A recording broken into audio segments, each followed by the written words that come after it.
ಜಿ5 ಇರುವಾಗ ನೀವು ನಿಮ್ಮ ನೆಚ್ಚಿನ ಶೋಗಳನ್ನ ಎಂದಿಗೂ ಮಿಸ್ ಮಾಡಿಕೊಳ್ಳುವುದಿಲ್ಲ. ಅದು ಸಂಪೂರ್ಣ ಉಚಿತವಾಗಿ. ದಿನ ಕಳೀತಿದ್ದ ಹಾಗೆ ನಂಗೆ ಒಂದೊಂದು ದಿನಾನು ಪಾತಾಳ ಕಿಳಿಯೋ ಥರ ಒಂದು ಫೀಲಿಂಗ್. ಮಗು ಬಗ್ಗೆ ಬೇರೆನ ವಿಷಯ ಗೊತ್ತಾಯ್ತು.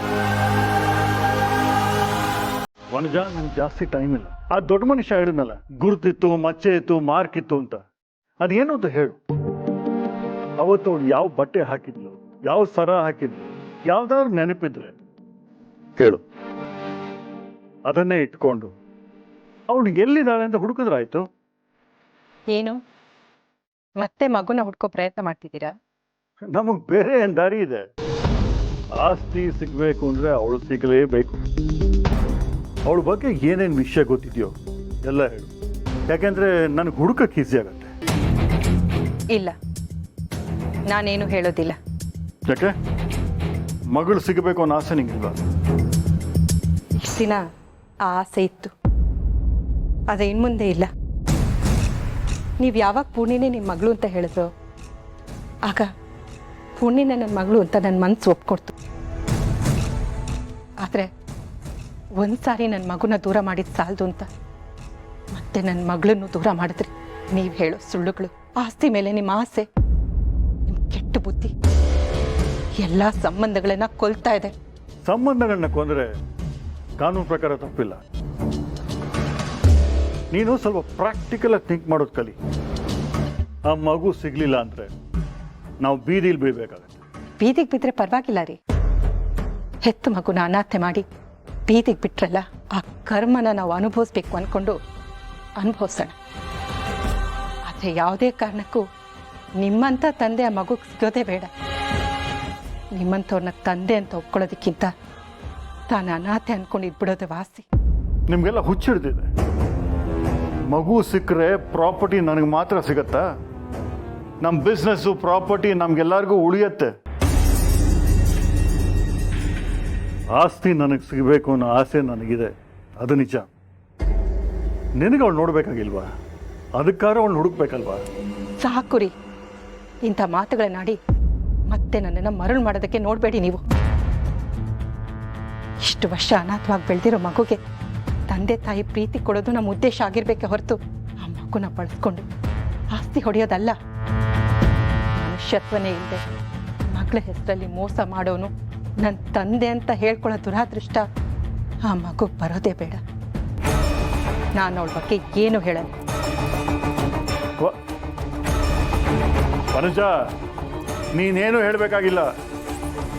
ಆ ಮಗುನ ಹೇಗೆ ಹುಡುಕ್ಬೇಕು ಅನ್ನೋದು ನಂಗೆ ಚೆನ್ನಾಗಿ ಗೊತ್ತು.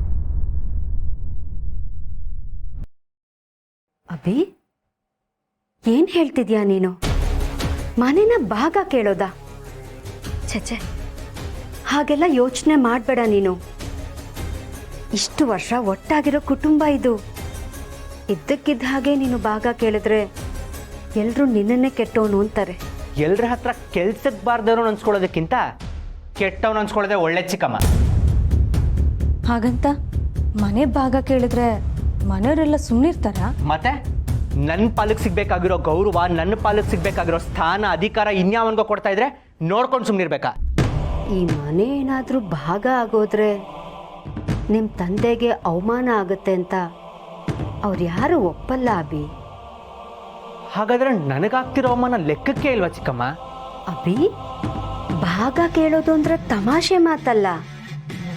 ನೀನ್ ಹೀಗೆ ಇದ್ದಕ್ಕಿದ್ದ ಹಾಗೆ ಒಂದೇ ಮಾತಲ್ಲಿ ಭಾಗ ಕೇಳಿದ ತಕ್ಷಣ ಭಾಗ ಮಾಡಕ್ಕಾಗಲ್ಲ. ಇಲ್ಲ ಚಿಕ್ಕಮ್ಮ, ಅದೇನಾದರೂ ಆಗೋಗ್ಲಿ, ನಾನು ಈ ಮನೇಲಿ ಭಾಗ ಕೇಳ್ತೀನಿ. ನನ್ನ ಪಾಲಕ್ಕೆ ಬರ್ಬೇಕಾಗಿರೋದನ್ನ ನಾನು ಪಡ್ಕೋತೀನಿ. ಇದು ಒಂದು ಮಾತಿಗೆ ಮುಗ್ದು ಹೋಗುವಂಥ ಕಥೆ ಅಲ್ಲ. ನಾನು ಈ ಮನೆ ಭಾಗ ಆಗೋವರೆಗೂ ಸುಮ್ಮನಿರಲ್ಲ. ಅಭಿ, ಯೋಚನೆ ಮಾಡಿ ಮಾತಾಡ್ತಿದ್ಯಾ ತಾನೆ?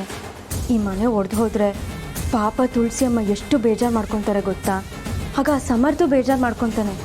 ಈ ಮನೆ ಒಡೆಯೋಕ್ಕೆ ನಾವಿಬ್ಬರೇ ಕಾರಣ ಅಂತ ಎಷ್ಟು ನೊಂದ್ಕೋತಾರೆ ಗೊತ್ತಾ? ನನಗೆ ಬೇಕಾಗಿರೋದು ಅದೇನೆ. ಅವ್ರೇನಾದರೂ ಆ ರೀತಿ ಯೋಚನೆ ಮಾಡಿದ್ರೆ ನಾನೇ ಅವ್ರ ಮುಂದೆ ಹೇಳ್ತೀನಿ, ನೀವು ಯೋಚನೆ ಮಾಡ್ತಾ ಇರೋದು ನಿಜ, ಈ ಮನೆ ಭಾಗ ಆಗ್ತಿರೋದೇ ನಿಮ್ಮಿಂದ ಅಂತ. ಅಭಿ, ಇದೆಲ್ಲ ಅಷ್ಟು ಸುಲಭವಾಗತ್ತೆ ಅಂತ ನನಗನ್ನಿಸ್ತಾ ಇಲ್ಲ.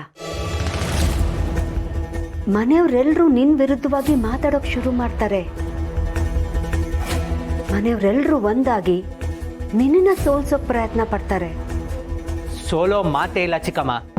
ಬರೀ ಮನೆಯವರಲ್ಲ, ಸಾಕ್ಷಾತ್ ದೇವರೇ ಬಂದ್ರು ನಾನು ಈ ಮನೇಲಿ ಭಾಗ ತಗೊಂಡೇ ತಗೋತೀನಿ.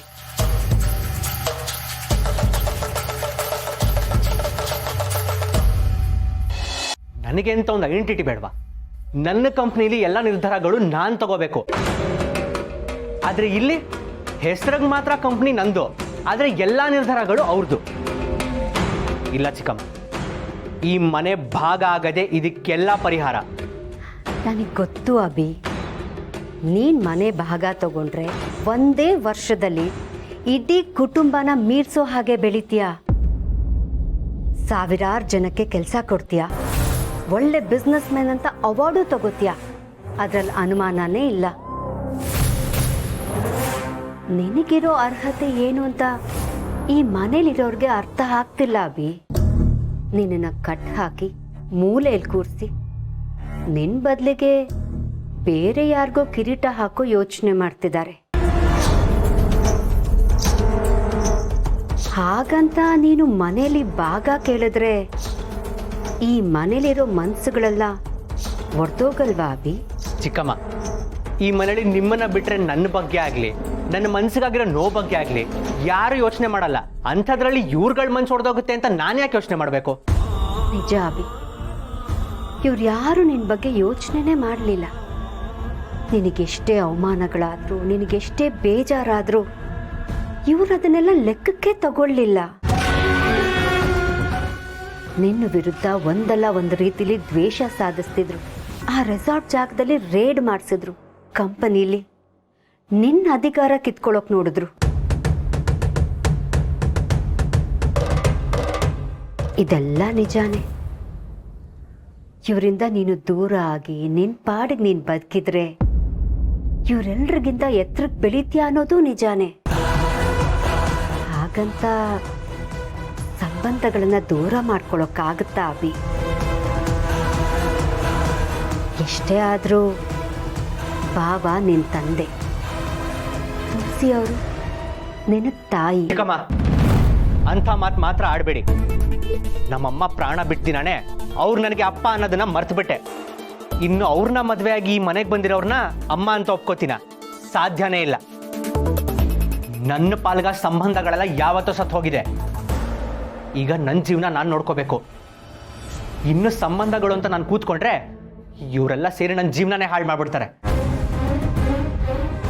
ಹಾಗಾದ್ರೆ ನೀನು ಡಿಸೈಡ್ ಮಾಡಿದ್ಯಾ ಅಭಿ? ಒಂದ್ಸಲಿ ಯೋಚನೆ ಮಾಡು, ಇದೆಲ್ಲ ಚಿಕ್ಕ ವಿಷಯ ಅಲ್ಲ.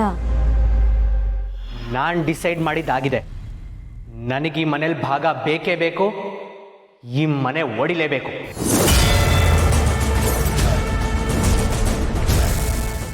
ZEE5 ಆಪ್ ಡೌನ್ಲೋಡ್ ಮಾಡಿ ಎಲ್ಲಾ ಸಂಚಿಕೆಗಳನ್ನು ಸಂಪೂರ್ಣ ಉಚಿತವಾಗಿ ನೋಡಿ.